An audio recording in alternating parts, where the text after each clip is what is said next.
Hello, what is going on? Headhunters, executive recruiter, search firm owners, all around beautiful people.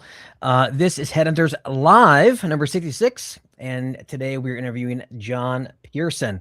John is he's a search firm owner. He's also an ex-Marine. So I got some stuff to ask him about that. Ex-Marines, though. I think he probably would disagree with you on that, right? Yeah, sure. You're never an ex-Marine. You're always a Marine. So we're going to bring him on here in just a minute. Before we do so, my name is David Stephen Patterson. Everybody calls me DSP. And these are my lovely co-hosts. Now we have right over here, the big cheese, the big boss, also Neil. This is the show Lebovitz. What's up, Neil? Thank you, sir. How are we? We are great. How are we? Most excellent. Excellent. Always a pleasure, David. Always a pleasure, Neil. You're acting really weird. You're not the usual. You're very calm right now. It's kind of disconcerting. Interesting. Maybe you kept me in my place. You don't know where he's coming from. And then, of course, we have the best looking man of the biz, which is why he's on the bottom with his feet. No, kind of lower down a little bit. It's partially covered. Like, go down a little bit. Go down a little bit. View. Dude, Neil and I look great right now. Yeah, that's good. No, he's got the piercing blue eyes, so it doesn't matter. Right, that alone and the hair. Let me take this off. So there we go. We can get Chris's full experience. So Chris Wessel, what is up, Chris? Happy Friday, going, guys. Brother. Yes, indeed. All right. Well, that said, before we bring on John, I want to ask everybody, first off, if you're watching this live, please comment live. If you're watching the replay, well, comment replay. Like it, love it, share it. I don't care if you hate the show. If you love it, just give us your emotion, because that's what feeds the algorithm. All right. And we just want attention, positive or negative. We just want positive or negative, right? Positive. So before we begin, let's do a quick intro for our wonderful sponsors. If you are looking for back office support, meaning you have temporary staff, contractors, you have a client that wants to do payroll through you, any of those things, but you don't want to deal with workers' comp, the insurance, the payroll, and just a pain in the butt of having to deal with time cards and all that kind of jazz and billing. Neil's company handles the entire thing. Go to backofficenow.com. If you're using another firm, give them a shot. Let them quote you. Guarantee you you're going to get a great deal and much higher quality service at bat. So backofficenow.com. Well, you could actually be a sales rep. You have like every feature down. The insurances, the workers' comp, very, very educated. I got it down, brother. Authority. He's got it down. Hopefully my check is in the mail, sir. Now, in addition, I own a company called the Digital Headhunter. In fact, I just put up a brand new 15-minute training on the system that 600 plus search firms have used to dominate their market and create seven-figure firms. So go to realdsp.me/system. Check out the training. And if you want to talk further to see if it might work for your firm, just book a call directly on that page. And then a couple more little things of note. We have Neil's AI guide, the Smart Recruiters AI Handbook. Go to backofficenow.com/AI, or go to Amazon, because he is technically a published author. Right. And that's actually what he has on his Tinder profile. And hopefully it works. And for me, I'm not a published author technically, but I do have my own AI book called the AI Proof Recruiter. Go to thedigitalheadhunter.com/AI-proof. All right. I think that is it as far as promos go. So let's bring on the man of the hour, Mr. I think we're out of time. Pierson. Oh, and the show's over. 3 minutes left. What is up, John? There he is. Great to have you on the show, brother. Hi, guys. Thanks for having me on. I really appreciate it. Thank you for being here. Before I say anything else, though, you could have told me that in the green room I was going to run into Sydney Sweeney. I would have at least brushed my hair. So, next time, give me a little heads up. You never know. Next week's guest. What a bombshell. I'll tell you what, that girl can sell some jeans, can't she? So for the folks who are just watching this, don't know who you are, John, who are you and what do you do? John Pierson. I am the CEO, and really the team leader of a company called P2 Investments, which is a boutique talent agency / career partnership type of firm. And what I do, we build investment teams. We build investment teams for hedge funds globally. That's investment and technology professionals.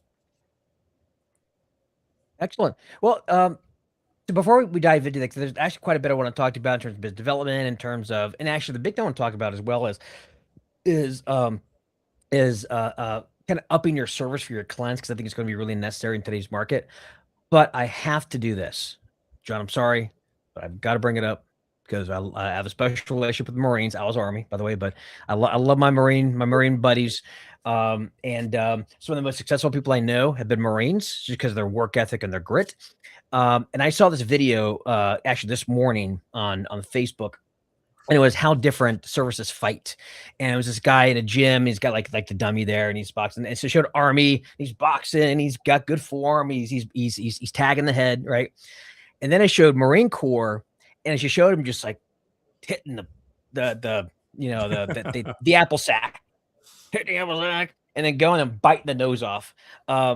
Air Force and Navy, it wasn't too complimentary. I'll just leave it at that, particularly the Navy. So with that being said, would you say, when it comes to the Marine Corps, that is accurate, sir? Inaccurate. The Marine would have stepped back, pulled a pin, dropped a grenade. No need to do all that beating. They would just blew him up. Just blow him up. All right, fair enough. There's a reason why you guys are called the devil dogs. You work smarter, not harder. Come on. That's right. Or we'd have called a drone strike in. If that didn't work, maybe we would have, did what you were saying there. All right, well, let's dive in. So what do you recruit specifically? What's the niche? Our main flow right now is quantitative systematic for global hedge funds. We represent 25 hedge funds, the usual suspects, but also a lot more. We try to have a very diverse client offering for the talent that we create relationships with. But it's all hedge funds, but it's only hedge funds. No private equity, no banks. Of the 25, it's not just US. It's US. It's Europe. It's all Asia, including some India. It's UAE as well. You have to be in the UAE these days, just because so much is going on in Dubai. Long, short, macro, ARB, event, special sits, quant systematic, macro discretionary, commodities, every alternative investment strategy, for the most part, leaning closer as far as the cap stack, leaning more towards liquid things. Like we do public credit, but we want it to turn 2 or 3 times in a year. There's a lot of private credit going on. We're not really big into it. It's kind of boring for us. So yeah. What's nice is those hedge fund people don't blink at the fees nearly as much as other industries. The talent fees you're talking about, or are you talking about investment fees? The talent fees. Yeah, because the big ones used to spending a lot of money. I'm sure they can, don't want to be bothered sourcing their own people. Yeah, that's why they have business development armies too. When I came into the business, a typical fund was a really good trader and maybe 10 people, like around a table, right? And these were analysts, kind of like an Owl Creek, or even like the Cubs back in the early days, right? And maybe even like Dan Loeb back in the day. But now, I think my biggest competitors are actually my own clients. You go and you hunt or you fish, or whatever kind of analogy or metaphor you want to use, and they're there already. So you have to figure out. You have to be very creative to find other areas to be able to extract.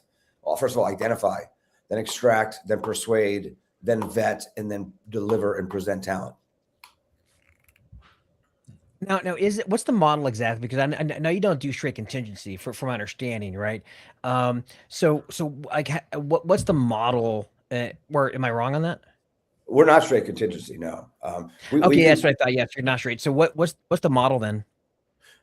As far as comp model, the placement, like is more like retained model, engage, or do you more like an RP? Like a percentage of their book or something like that, or is it? So the model used to be, 25 to 30% of first year total income, right? And You get a placement fee on the first 30, 60 days because of base, and then you get the same on the bonus. We don't deal with that at all anymore. We do straight flat fees. But as far as the search relationship, we are either retained, but it's a small retainer. It's just because we want some commitment from the client, because there's so many people. Like I said, our own clients are our competition, right? And then you have a lot of external talent firms like myself. So and there's not a lot of talent. There's a lot of talent, not a lot of great talent that can get through that tight needle of what these elite hedge funds want for people that are, IQ, EQ, all-weather investment and technology professionals. So we either have a very small retainer that is, deducted from the total fee, which is a flat fee. I'll come back to that. Or we have what's called a head start. They'll give us a mandate or 2 or 3 or 10, but they'll give us 30 to 45 days before another firm even gets it. That's called a head start, right? And then there's also container, which is a contingency and a retainer. It's just a blend of the two. And then there is, of course, straight contingency. We do all of them. And we also operate on 3 different types of mandates. But we do it all in a different way. Our representation and talent identification process is different, and our search process is also different. The term mandate too, I've seen that pop up on a lot of people who are in sectors of finance recruiting. They'll use the term mandate as opposed to a search. I thought that was interesting. Same thing. Yeah, Same I figured it's the same. Very military sounding, right? Yeah. That's very Marine-ish. It's very official sounding too, for sure. Marine-ish would be mission. Yeah. But it's all the same. It is a mission. It's all target. The same. Yeah. Target. Well, we use that word a lot. And we also use the word tactical a lot. And I remember 10 years ago, people would be like, you should probably not say tactical in this business. Now there's hedge funds that have tactical. The name of the fund has the word tactical in it. So, speaking of that, I know I've said this in the Marine Corps, with the Army, you would see high speed, low drag. And I saw this shirt. I wish I would have bought it. I saw it online. I didn't purchase it, and I couldn't find it after that. But it said low speed, medium drag, or something like that. Something like that. That's my age. Anyway. Yeah, exactly. For the dads out there. My favorite thing I ever saw in the Marine Corps, about what's written about Marines, is when we were getting our head shaved on Parris Island. When we first got there, you go through this long hall, and you start with hair. When you get to the end of the hall, you don't have any clothes on, and you are bald. They break you down immediately. They keep you up for 4 days. They try to break you and get you out if you can't make it. But I saw this thing on the wall, and it said the greatest thing about a United States Marine is that he can kill with one hand and caress with the other. And I think that's fantastic. I really never heard that. And caress with the other, because you don't think about that with Marines. You think Marines are the devil dogs. You guys are, kind of the rabid dogs we let loose if we want. You know what I mean? It's not. But we don't want to have to do that if we don't have to do that. Yeah, right? Yeah. And then everyone says, "Well, when you go to Parris Island, you're brainwashed." I told my father that. My father said, "Good, your brain needed washed." Is what he said to me. Well, it's all right. So let's dive in. Let's dive into something that I think a lot of people want to hear about, which is business development, getting clients. And I think, and I'd have to imagine, correct me if I'm wrong, maybe, but in your industry, got to imagine it's pretty competitive given the size of the fees and given the industry and the money that's in there. So, and one thing I did notice on your profile, is that you have what's called the PRISM method, or the PRISM. You're the creator of the PRISM, the method or system. I forget which one it is. Yeah. And so I'm curious. And it kind of leads me to my question about positioning, because I think in this business, especially as we can move forward in 2026, positioning is going to be really, really important. So I'd like to ask you about that. How are you positioned? Yeah. And how does positioning help you get more business, Great whether it question. be the PRISM system or whatever you're positioning with? Yeah. I'll try not to jump around too much, but I'm going to have to just a little teeny bit. So PRISM stands for, and the P is actually P2, right? As in P2 investments. And that stands for passive professionals. We don't go after people that are looking for jobs. We don't want applicants. We don't deal with applicants. We don't deal with people that are looking. We deal with people that are completely 100% content and happy, not looking at all. We create relationships with them because our competition is not talking to them. Our competition is talking to applicants and people that want to make a move. Our business development people are doing a little of both, right? Our clients, we talk to people that are super happy. We offer protection, representation, storytelling, career advisory, intel for life, career partnership. That is the agent model, the agent approach, right? Unhurried, 4 steps. I'll come back to the 4 steps. So PRISM stands for passive professional, P. R is recruiting. I is intelligence based. That's human and artificial. S is selection, and M is model, right? So that is what PRISM stands for. That is what we use with AI, with computer sources, with a massive network, with our team, and with every other form of tools that we use to acquire talent. Can you hear that buzzer? Yeah, I can. Is that a fire alarm? I'm gonna have to pause this. It sounds like my building is literally having a fire alarm as we speak. Or can you? Yeah, we could. How should we do this? I can't hear very much. It's very faint. Very I faint. don't know if it's go? bothering you. If it's Okay. yeah, it's not. We can keep going if you want. It's up to you. It's really more Stop. about your comfort level. Stop. I hope you can delete out just what I did the last 30 seconds of me saying that. Probably just keep it in. Actually, this is the show. I mean, this is. Oh, this is yeah, oh yeah. yeah. You gotta Or fire I it can up. make the B-roll. That's PRISM. So while I'm on the talent side, let me just go there, and I'll come back to getting clients. Okay. 4 steps. Introduction.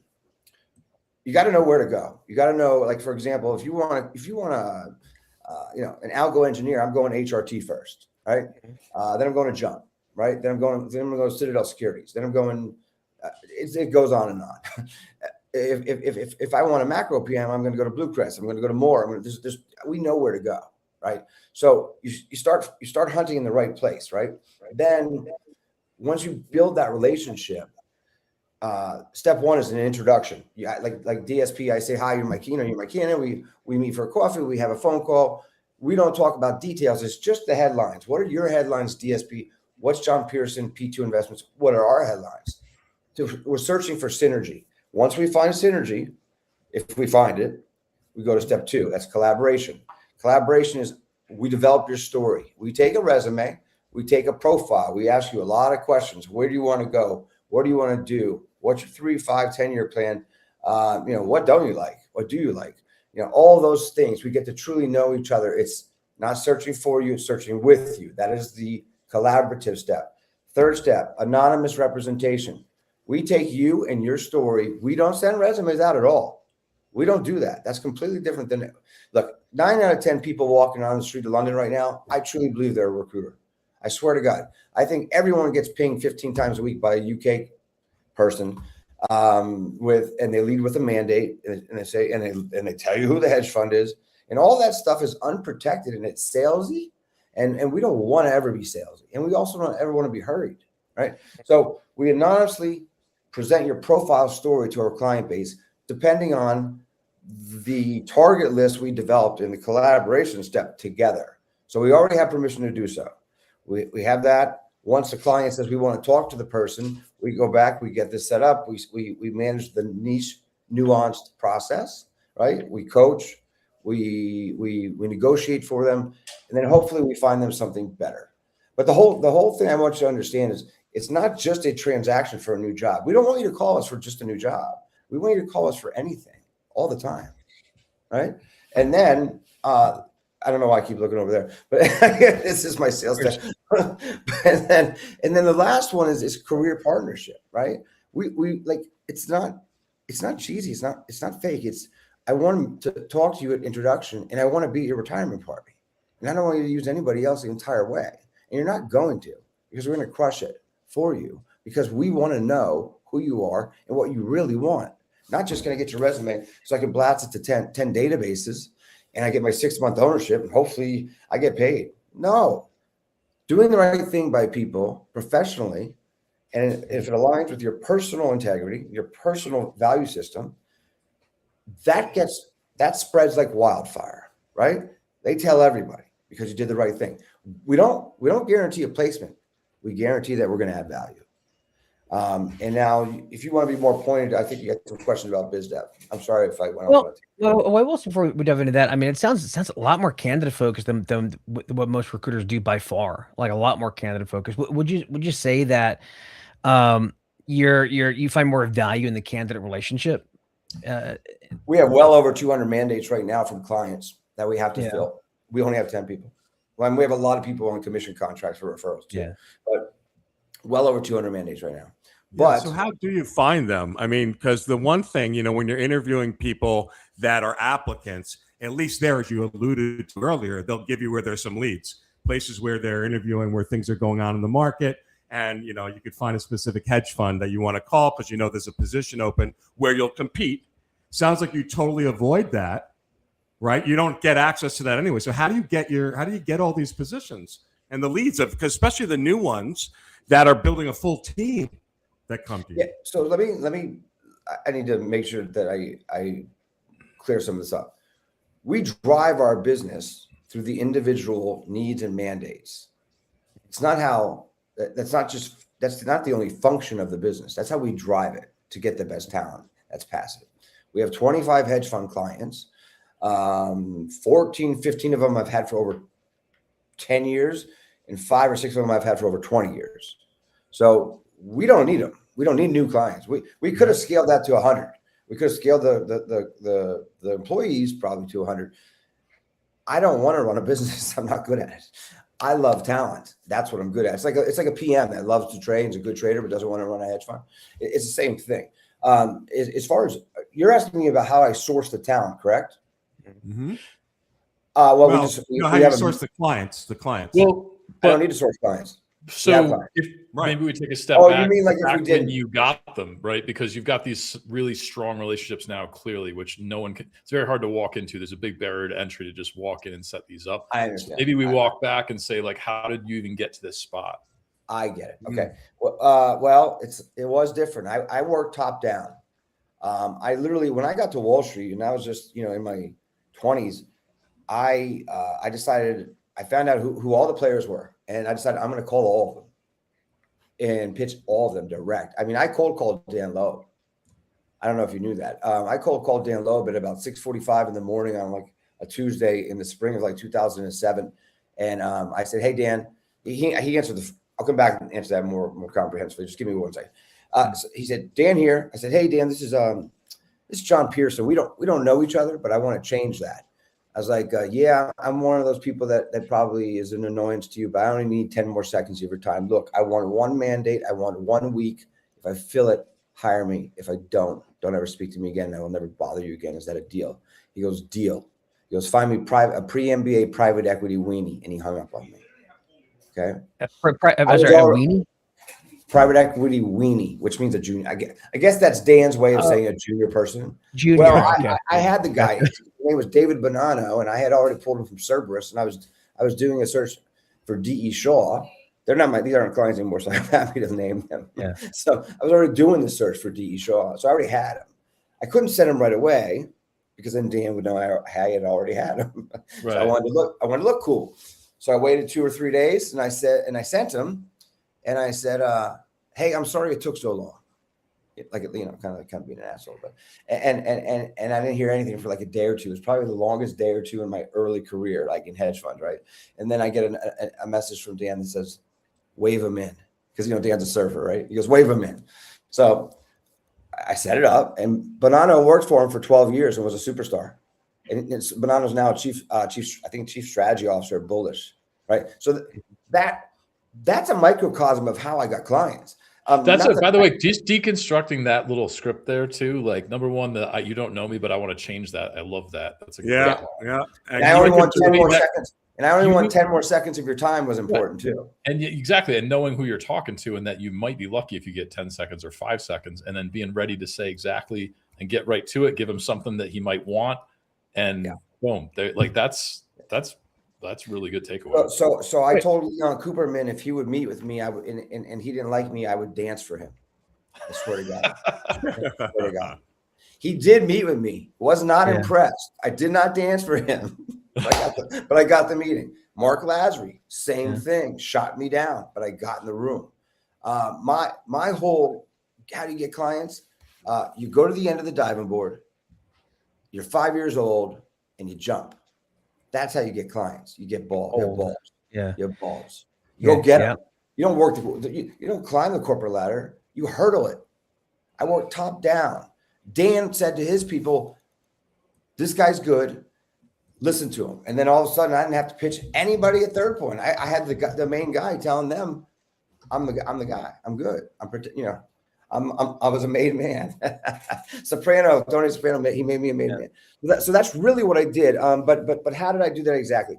Guerrilla marketing is how I did it. The one term is guerrilla marketing. Now that is a term that's often used with spam email, right? But it's not spam email. It was the concept of what I did is I took a piece of paper and I wrote down, how do I want to get hedge fund clients? How do I want to lose 20 pounds? How do I, whatever your goal is, like a SMART goal, how do I want to do these things? And I wrote down everything I could think of on one piece of paper. How am I going to get clients? I'm going to mail them a letter. I'm going to knock on their door. I'm going to show up. I'm going to email everybody in the company. I'm going to fax everything. I know fax is funny, but that's back. Yeah, that's all right. I remember the days. Ain't his daughter. Whatever I got to do. That's what I did. It was an all-out. It was a blitzkrieg. It was an all-out assault. Now, today, by the way, a lot of that caused me a lot of pain. I took a lot of bruises, a lot of cuts, a lot of incoming mortars, right? But that taught me how to do it. All of that taught me how to do it. Today, I'm no longer a shotgun mentality. Now I'm a sniper. But that's how it started. Awesome. Oh, good. Chris, go ahead. Yeah, well, once we get off this, I want to get into how you scaled the firm. People have so many challenges. And with your model, I mean, got to be pretty hard to find someone to step into those shoes immediately. That's why we only have 10 people. Yeah, well, only 10 over 25 people years. A lot of I've tried to get, I mean, there are good people. There are really good recruiters out there that can do it the way we do it. You know what I mean? Because it doesn't take going to Wharton. It doesn't, none of that. It takes courage. And courage is found in certain areas. So you got to have somebody that has courage. Where's it found? How do you interview for courage? Where do you find it? That's a great question. Well, I've never specifically went out and did a search for courage, right?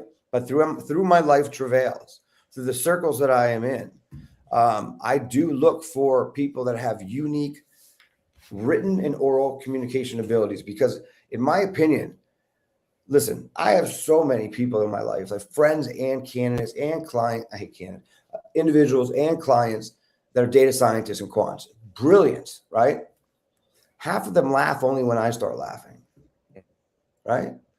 Mathematically, book brilliant, socially inept, right? So I need IQ, I need EQ, right? Now you need AQ too, AI, right? So I look for all that, and it could be at a Christmas party, it could be on the golf course, it could be in the gym. When I find somebody, and I've pitched people that are doing nothing, have no clue of investments, and I've made them join my team. It's a personality thing. It's the most important and most difficult, complex algorithm in the world is human communication and high level persuasion. Well, okay. You know what? Let's dive into that, because I think, or not dive in, but let's take that, right? Because I'd imagine that in your line of work and what you do, a big part of this is when you're talking about passive candidates and you're very story driven. It sounds like you're building these relationships with the candidates for oftentimes years before you actually make a placement, right? So I would have to imagine, well, one, I guess the two-part question. One, how do you justify that before you ever make a placement? Because that's a lot of spent energy on the front end. But secondly, probably the more important piece is, how do you vet these folks? Because if you're trying to separate the nines and the tens, the nines and the dimes, as they say, from the folks who look good on paper, like, how do you do that? How do you use that algorithm to figure that out? Yeah. So the algorithm is not to figure that out. The algorithm is that was a what's the word? That was a metaphor for being. It's very important to be able to determine who sounds great from who is great, right? And when I find people that are unique and can communicate at that level, they may have that ability. Our model is to get to know people well before they're ever looking. We target passive. Doesn't mean if DSP calls me today and says, "Hey, man, listen, I just left my company because my boss was an asshole, but I've had a pretty good track record over the last 6 years, and I'm on my non-compete, and I've got 4 months left. Can you help me? I'm looking." You're damn right, I'm going to help you. Right? Doesn't mean I'm going to be able to help you get a job, but I'm going to try to add value to that process. Right? So it's not only that we deal with people 2-3 years out. And by the way, we've been doing it I've been doing it 26 years. Team's been doing it together for almost 19. So that 2-year rolling model, it's coming out all the time. It's not like we got to start today and wait 2 years, right? So it's coming out all the time. And then that maybe that clarifies a few things. If I missed something, let me know.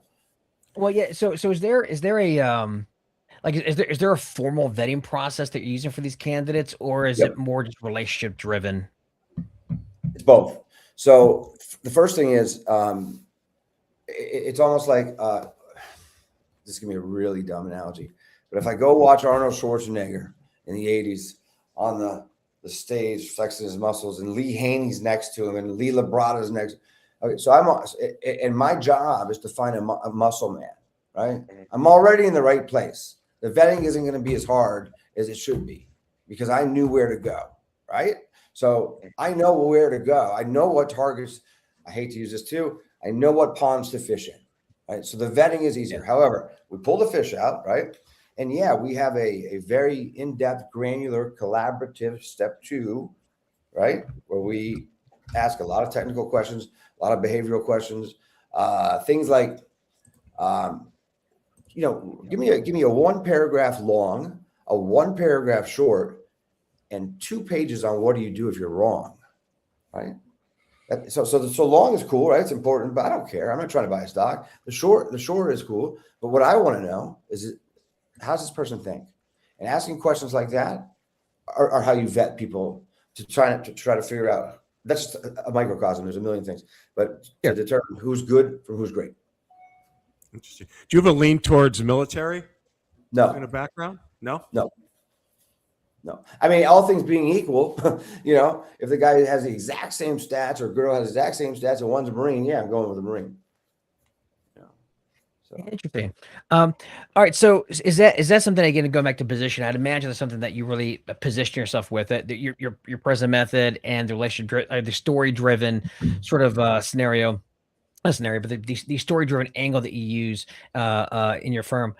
Are you at the point now where you don't have to go out and get new business? You know what I mean? Or do you still have people in your firm that go out and actually go out and hunt? Or at this point, are you really just farming accounts that you have and deepening those relationships? Great question. So deepening the relationships and keeping the legacy and the loyalty is why I love Rottweilers. It's all about loyalty. Do I have to get new clients? No. Do I? 100%. Because life changes. Right? You never know who's going to get a flat tire, right? You never know who's going to pull off the road, who's going to retire, who's just no good no more. Or, you're going to try to help them. But if you are a salesman, that is what talent professionals are. We are salesmen, right? If you are in sales, you have always have to continue to develop new sales. Always. Well, it's good for the soul as well. Just, staying in the game, keep your skills sharp. Like cold calls. Cold calls are good, just good for the soul. They keep you honest. 100%. Very honest. 100%. This is my third podcast, by the way. So I know I touch my glasses a lot. So I gotta work on that. I'm just, and then I go back and I watch them. I'm like, oh damn. So forgive me. I get so passionate. I start moving around and stuff. So yeah. The other thing I noticed too is, like, we talked a little about positioning, right? Yeah. You're P2 investments. You're not P2 investment recruiting, right? And like the stuff, there's nuances in some of the language I see you use where, like, portfolios of human capital, value investors in human capital, that kind of thing. Like, you're using industry term, using your customers' terms to describe what you do. And I think that's something that you see in some pretty high quality recruiters where they're mirroring their customer base. And not, and what you know, bring is an investment. Same thing. Yeah. I had to pay more money and go through more process in the state of New York to be able to use the word investments. I bet. Yeah. Okay. That alone probably gets you some respect and credibility. Right. Okay. Yeah. And Chris, I think what you're saying right now may be one of the most appreciated things I've that one of the things I appreciate the most that somebody has identified since I've been doing these podcasts, quite frankly, because yes, they say, hey, what do you do for a living? What's your elevator pitch? I build investment teams for hedge funds. It's got nothing to do with recruiting. Right? I hate that word. I hate the word. See, you have in recruiting, you have applicants and hiring authorities. Sure. There's leverage there. The hiring authority has the leverage. It's not what I do. What we do, these are not normal people. They're not accountants, right? No offense to accountants, but or administrative assistants. These, listen, a guy like Steve Scher, right? Got $100 million, the highest, the record ever for being a non-hedge fund owner. He's got 100 to leave from Bally to Millennium. That's not a candidate. You understand? That's not a job seeker. It's not a top tier sports star, right? Like that's a headlining. Sure. That's an A-list movie star. And he's awesome. I know him. He's a wonderful guy too. So the point is, I'm not looking for those people that want a new job. I'm looking for Steve Scher's. I'm looking for Michael Jordan's. That's who I'm looking for. So what that means is you have IQ, EQ, same level here as an individual. You have IQ, EQ, same level here as a client, as a hedge fund, same level. Having conversations to see if there's synergy. If there is, sometimes they call it a deal, which is known as an employment contract. And that's the difference on how we look at this business.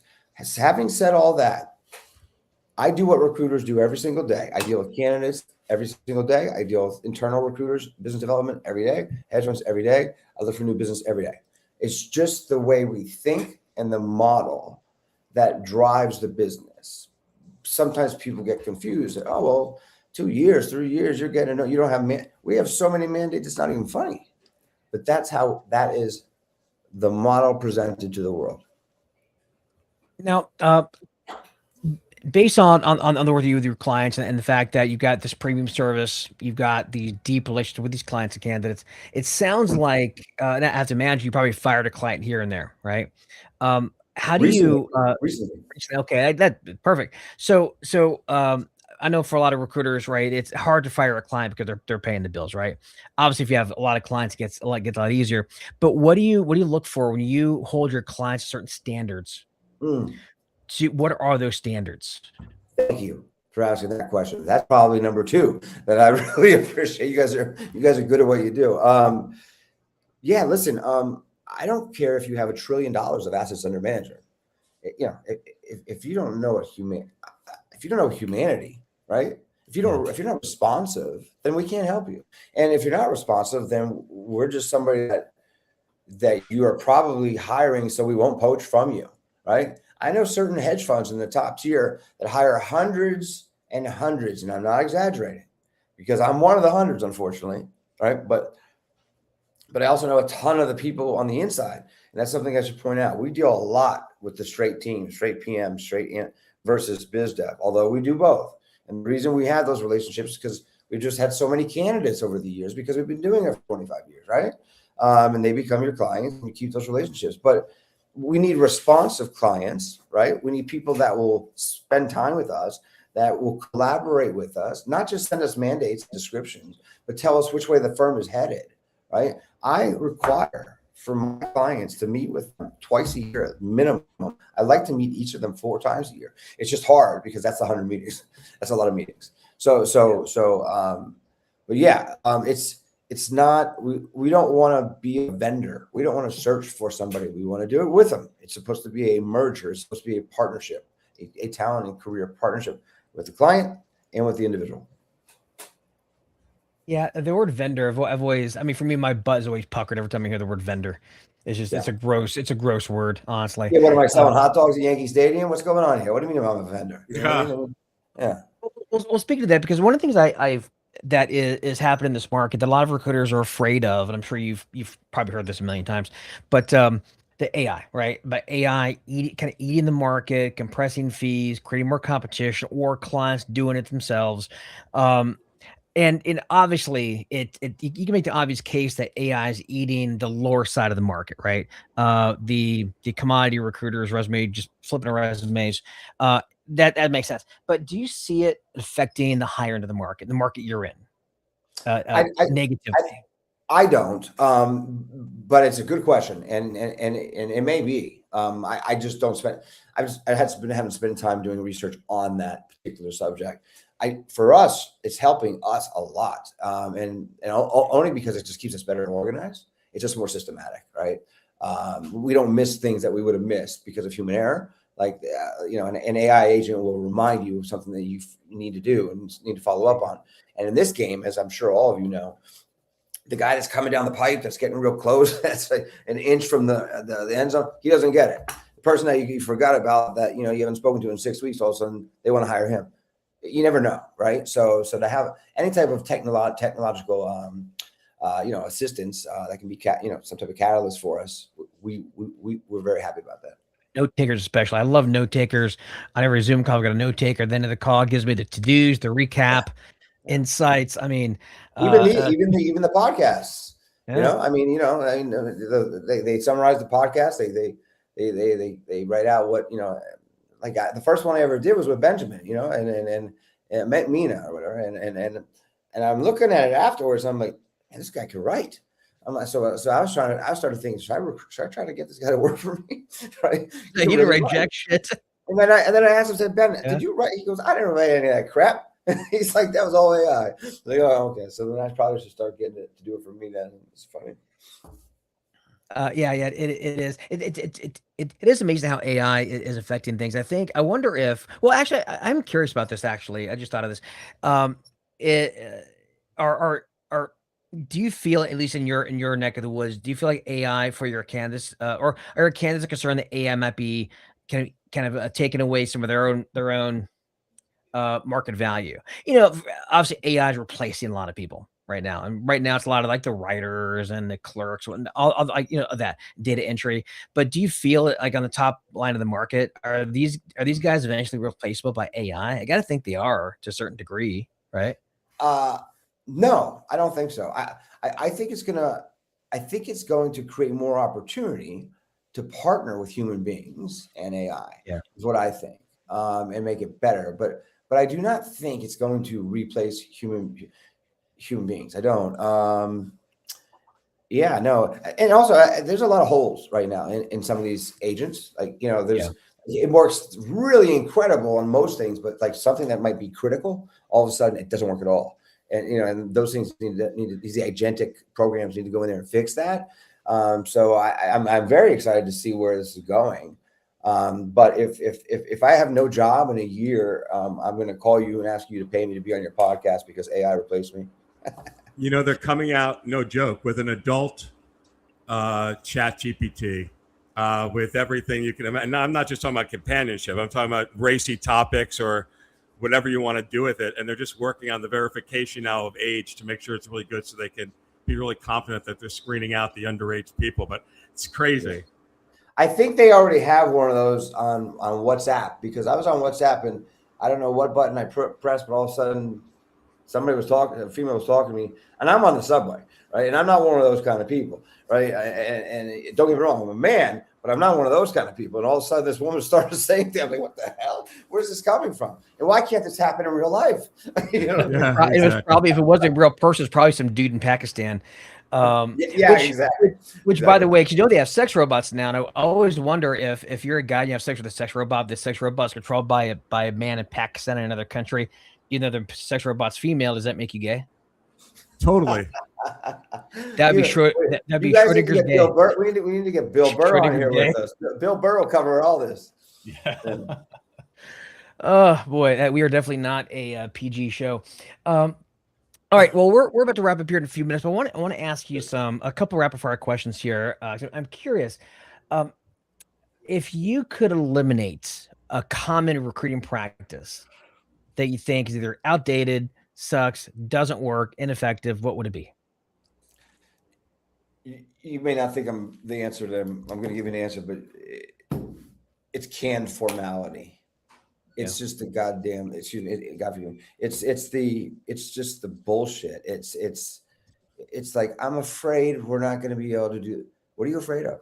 I hope this email finds you well. Well, why? Am I in the attic? Is it searching for me with a flashlight? I can't stand polished BS canned from out.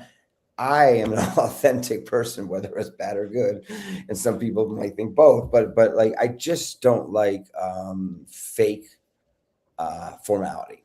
So that would be it. And I think that's in all business. As far as recruiting goes,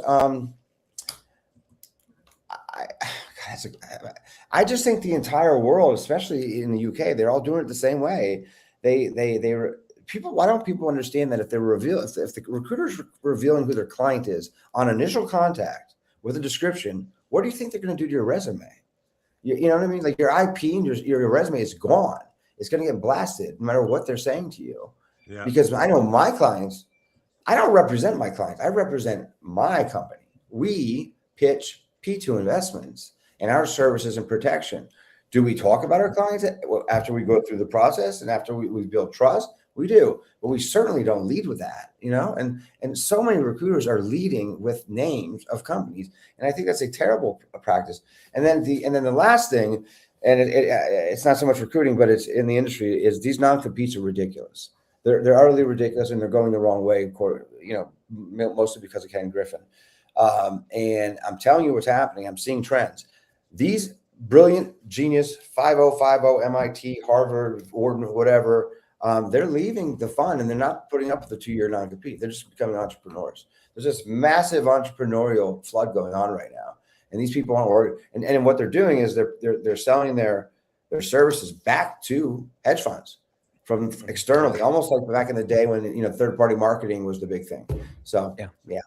I hope I didn't really answer the question specifically. No, it's good. Well, actually, I do want to dive in on one topic here. You mentioned, it's really interesting. You go and pitching P2.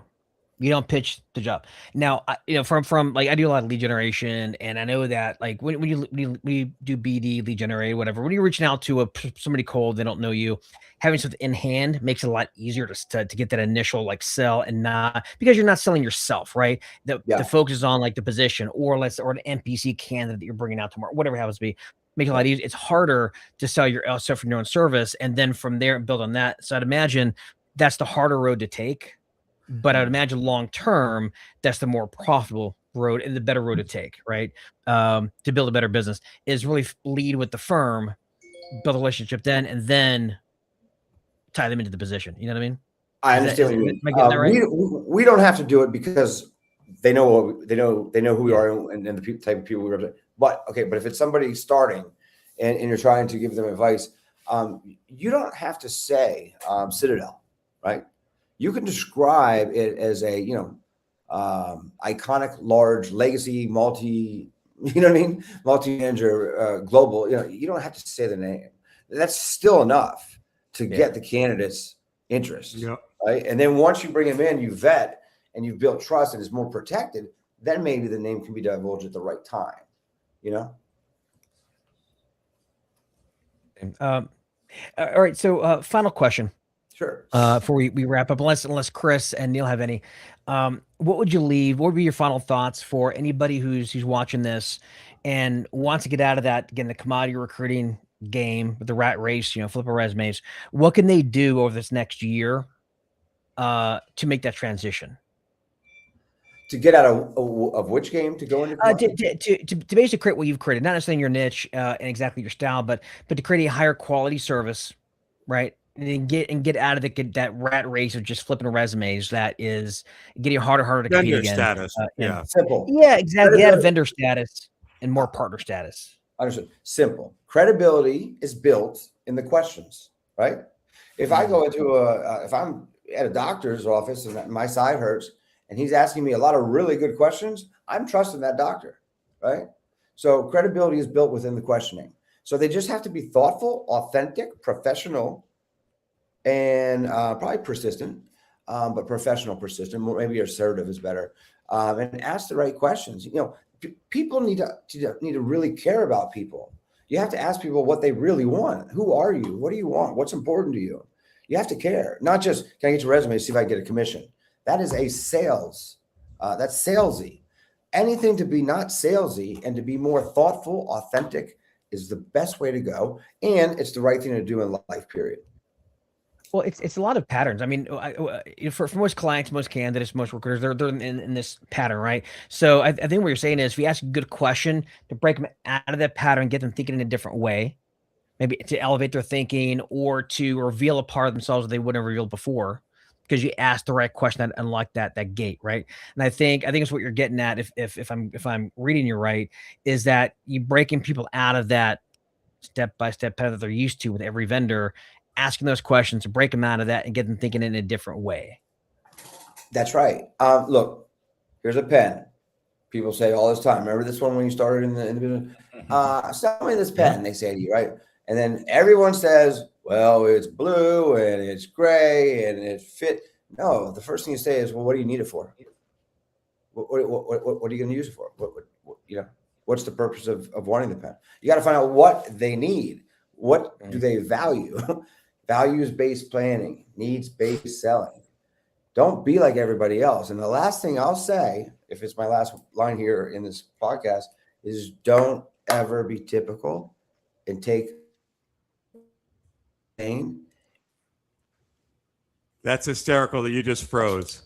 Yeah, At that exact don't minute ever, when you're giving and then your you wisdom, froze you right just there. froze. Say that one more time. Don't ever freeze. Don't ever be typical. Take a lot of risk. Risk is going to cause you a lot of pain. So have a good support system, but the pain is going to teach you things. You're going to learn. And that learning is going to be what makes you successful and gives you the ability to figure it out. Amen. Crucible. That is the crucible. Yep. All right. Well, John, thank you very much for being on the show. I really appreciate it. Yeah, thank you, sir. And actually, this actually was a fun one. I like the way you come across. I like the fact that you're also a little bold on this show, right? I think people appreciate that authenticity and that honesty. So appreciate it, brother. Appreciate it. Yep. Yeah, you guys are great. You have a very good mix between the three of you. I think, if I ever was in a place, I would hang out with you guys. You guys are All right. Yeah. All right. The three of us have never hung out live together. Not And all I've three met of us. both of them. I've hung out with both of them individually. Yeah. But not all three. That's funny. Not all No, three. never all three. Yeah. And David and Well- Chris know, right? Did you Right. guys Well, ever funny. meet? You want to know how Chris and Neil met? They met on Grindr. Oh, should I have said that? Sorry.